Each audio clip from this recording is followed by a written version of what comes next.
Со започнувањето на грејната сезона во Кочани, за која граѓаните најчесто го користат огревното дрво, започнаа изголемените концентрации на загадувачки честички и други штетни елементи во воздухот, кои градот го ставаат мощно високо по загаденост во рамките на државата.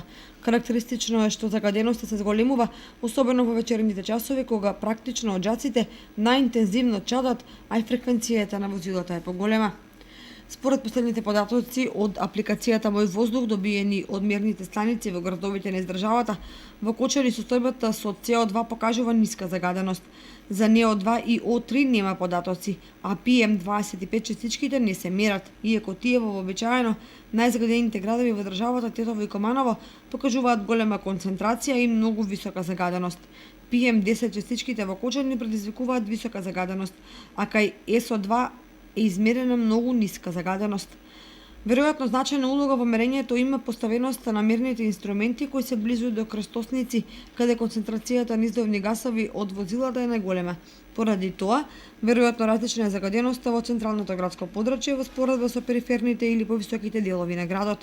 Дел од земјоделците во Кочанската котлина додатно предонесуваат за загадување на воздухот со палење на страништата и сламата во ризовите ниви, кога над населените места се создава голема концентрација на чад.